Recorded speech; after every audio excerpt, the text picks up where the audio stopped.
बिमा गौतम आफादा आइजोफोरखौ लानानै जों मेल मिटिं लिंदों। आसामनि खना खनला मेल मिटिं लिंनानै जोङो बर' हारिखौ माबायदि सोद्रोम माहारियै गायसननो हायो बेनि थाखाय बिमा गौतम आफादा खामानि मावदों। आबादारि आफादा खामानि मावदों जे आबादजों जोंहा फालांगि मावनानै जों गावनि आथिङाव जों माबायदिहाय गसंथानो हायो, आबादखौ जोङो मोजांनिख्रुइ मोजांसिन माबायदिहाय खामानि मावनो हायो, जों बैफोर एक्सपार्टफोरखौ लाबोनानै बेफोरबायदि हाबाफारिखौ मावदों। मिरु दुलाराय बर' फरायसा आफादनि दैदेननायाव जोङो मोनफ्रोमबो जिल्लायाव BKWCआव गोलैनाय जिल्लायाव जोङो मिरु बर' सुबुं जथाइ आफादजों जयैनो जोङो जिल्ला आफादखौ दागासिनो।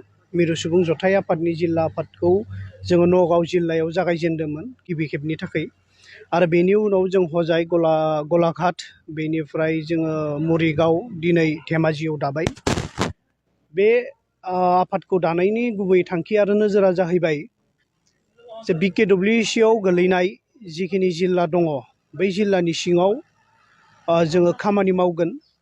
दुलाराय बर' फरायसा आफादजों समान समानै BPCC होननाय बे आफादाबो जयै खामानि मावगोन। आरो बे जिखिनि BKWCआव गोलैनाय बर' गामि दङ बा बे ओनसोलाव रायजो जानाय बर' आइ आफानि जि गांनाय उखैनाय उसुबिदा सुबिदा, बे मोनफ्रोमबो खोथाफोरखौ लानानै BPCCआ गामि गामि हाबगोन, गामियाव मेल मिटिं खुंगोन, जोंनि समस्याखौ जों बुजिनो नाजागोन। गामि गफायाव हाबनानै जोंनि आइ आफानि जि समस्या दङ बेखौ जों बुजिनो नाजागोन। गामियाव हाबनानै रायजोफोरजों सावरायलायनानै रायजोफोरा जोंखौ जि निर्देश होयो, रायजोफोरा जोंनो जि बिथोन होयो, जों थिग बिदिनो जों खामानिखौ मावलांगोन। आरो दुलाराय बर' फरायसा आफादनि दैदेननायावनो बे आफादा जोनोम मोनदों। आरो बे आफादा बे आफादनि सान्थौ आरो जि सानस्रि, बे अरायबो बर' हारिनि मोजांनि थाखाय, बर' हारिखौ गेरेमसा माहारि दानो थाखाय, बर' हारिखौ गोजौसिन थिखिनि बिन्दुआव गायसननो थाखाय, बर' हारिखौ जोङो मोजाङै सोद्रोम माहारि हिसाबै गायसननो थाखाय बे BPCC आफादा खामानि मावलांगोन। बे BPCC आफादनि बारग'फ्राबो बेयाव बाहागो लानो हागोन। बे जाबाय मोनसे ससियेल अर्गानाइजेसन जागोन। बे दुलाराय बर' फरायसा आफादनि दैदेननायाव मोनसे दालाइसा आफाद बियो। जोंहा बिमा गौतम आफाद दङ, आबादारि आफाद दङ। बर' हारिखौ गेरेमसा माहारि दानो थाखाय जोंहा जि मावनांगौ खामानि, बेयो सुफुंख' हायै बा मावनानैबो मावख' हायै जोंनि थाखाय। बेनिखायनो जों दालाइ आफादफोरखौ दानानै लादों। जोंहा बिमा गौतम आफादा आइजोफोरखौ लानानै जों मेल मिटिं लिंदों।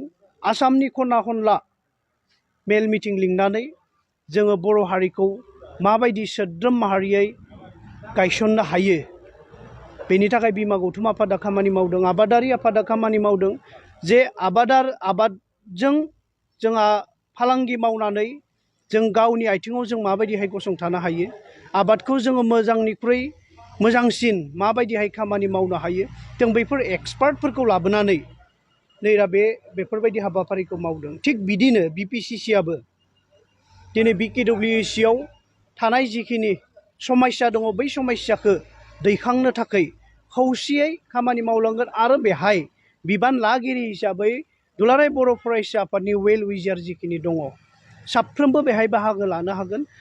दुलाराय बर' फरायसा आफादनि बारग' दैदेनगिरि बिदि नङा, बेहाय फरायसा, मेलेमजिबि साफ्रोमबो बाहागो लानानै जोंजों समानै खामानि मावलांफानो हागोन। आरो बै प्लेटफर्मखौ दुलाराय बर' फरायसा आफादा खालामनानै होदों। Thank you.